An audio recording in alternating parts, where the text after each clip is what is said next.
আসসালামু আলাইকুম। আশার অঙ্গন থেকে আপনাদের সকলকে জানাচ্ছি অনেক অনেক শুভেচ্ছা, ভালোবাসা। আশা করছি সবাই ভালো আছেন। আলহামদুলিল্লাহ আমরা আছি। মানে গতকাল রাত থেকে এত জ্বর, এত ঠান্ডা, মানে আমি কথাই বলতে পারতেছি না। আমার দুই দিকে টনসিল বেড়ে আর জ্বর এমন হচ্ছে যে পিঠ বুক সব ব্যথা করতেছে প্রচণ্ড পরিমাণে। তো যাই হোক, সকালবেলা ঘুম থেকে উঠে খবর শুনলাম যে আম্মা রাতে অক্সিজেন খুলে ফেলছিল। আম্মা কিন্তু ওই যে অক্সিজেন খুলে ফেলে দেখে আইসিইউতে তার হাত বেঁধে রাখতো। মনটাও খারাপ লাগে। তো যাই হোক, আমার সাহেব গেছে সকাল সকাল, যে বলতেছে যে মা এরকম রাতে অক্সিজেনটা খুলে ফেলছিল।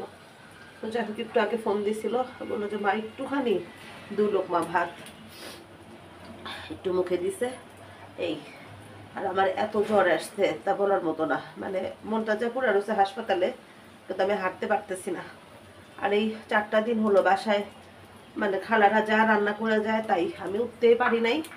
পরে দেখি যে খালা এখানে চিকেন রান্না করছে। এই যে চিকেন রান্না করলে কি হবে, চিকেন তো আমার বড় ছেলে খাবে না।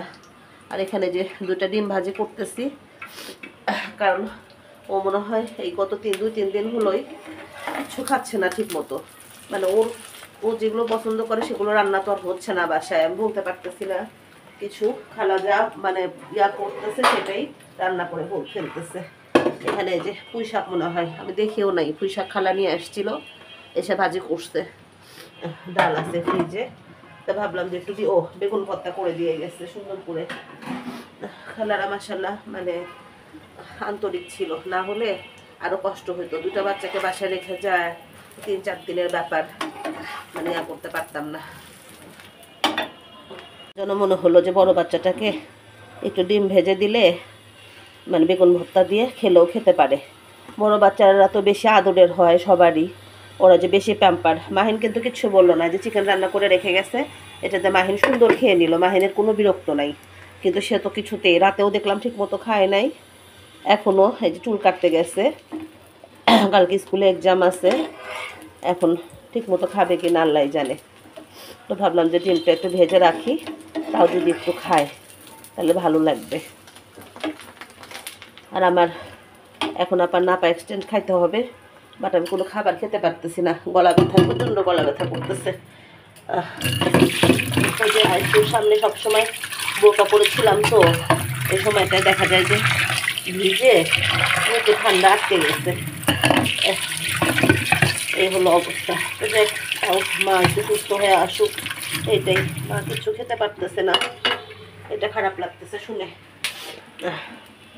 যাক, ডিমটা এখানে থাকুক, ওই আসলে খেলে নিয়ে নেবে।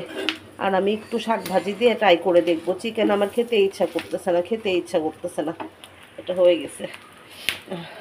আম্মা বাসায় আসার আগে ফ্যানগুলো মুছতে হবে, আজকে কিচ্ছু পারলাম না, কোনো রকম ঘর বাড়িগুলো খালাই গোছায় দিয়ে গেছে।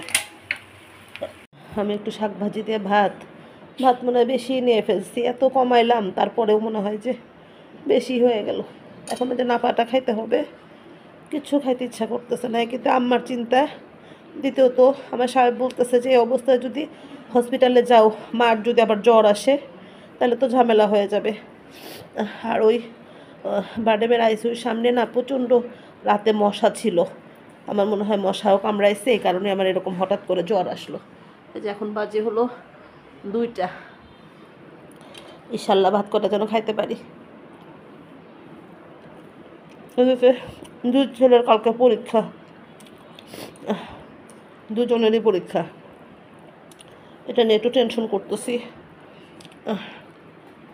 তো যাই হোক, খাবারটা শেষ করি। প্রচণ্ড গলা ব্যথা, জ্বর, তাই চা খাচ্ছি যে গলা ব্যথাটা কমবে। সেই সাথে আমার সাহেব আসলো বাসায় মাত্র, আম্মার কথা বললো যে প্রেশারটা কোনোভাবে বাড়তেছে না। মনটা খারাপ হয়ে গেল আমার। এই একটুখানি ভালো হয়, মানে মানে স্বস্তি পাই। আবার দেখা যায় যে একটু পরে যখন খবর পাই যে প্রেশারটা বাড়ে না, তখন খারাপ লাগে।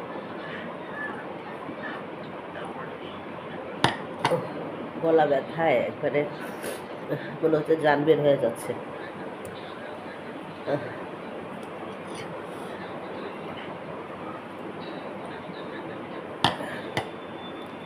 আমার অসুখ, তাও আম্মা বারবার আমার সাহেবকে বলছে আসতে পারলে নিয়ে এসো।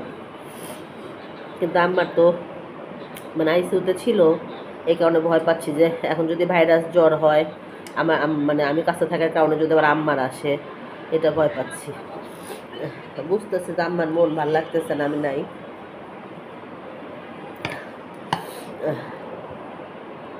তোর ভাই একটাই কইছে বুঝছিস, আশা যদি আসাতে নিয়ে এসো। এখন বাজে 7:15 মতো।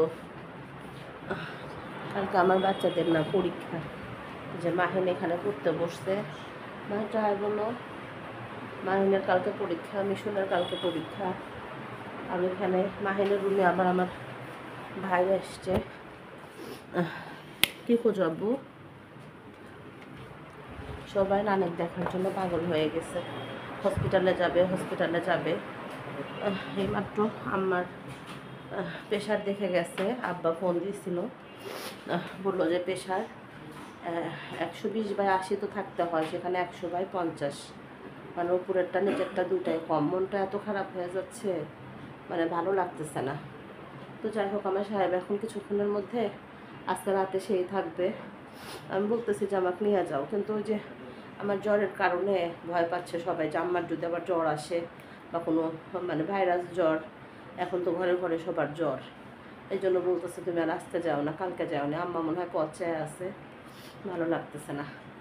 তো যাই হোক, সবাই একটু দোয়া করেন, অনেক দোয়া করছেন, আর একটু দোয়া করেন আম্মাকে যেন সুস্থভাবে একটু বাসায় নিয়ে আসতে পারি। মনে হয় যে বাসায় এসে মুখে খাবারগুলো খেলে মনে হয় প্রেশারটা ঠিক হবে, আমার মনে হচ্ছে।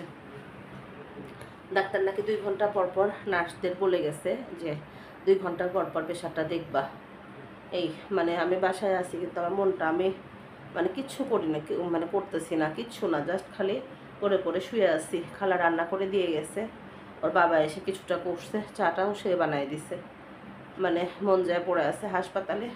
আর শরীরটা এত খারাপ, মানে পুরা শরীর ব্যথা, ঠান্ডা, জ্বর, এই হলো অবস্থা। তো যাই হোক, সবাই একটু আমার জন্য দোয়া করবেন, আমাদের জন্য দোয়া করছেন, আর একটু করবেন মা যেন সুস্থভাবে বাসায় নিয়ে আসতে পারি। ডাক্তার নাকি বিকালে বলছে যে ওনার অবস্থা কিন্তু খুব একটা ভালো না, আইসিইউ থেকে আসছে ঠিক আছে, মানে প্রেশারটা যদি এখন স্টেবল হয়, শ্বাসকষ্টটা যদি না থাকে, তাহলে মানে ঠিক হবে, কিন্তু প্রেশারটাই তো একটু ঝামেলা করতেছে। এই তো যাই হোক, সবাই ভালো থাকবেন, সুস্থ থাকবেন, আশার অঙ্গনের সঙ্গে থাকবেন, আমার চ্যানেলটি সাবস্ক্রাইব করবেন, ফলো করবেন, সেই সাথে গঠনমূলক সমালোচনা করবেন। তবে আজ এই পর্যন্তই। অনেক কৃতজ্ঞতা আপনাদের প্রতি, অনেক কৃতজ্ঞতা, ভালোবাসা। আল্লাহ হাফেজ।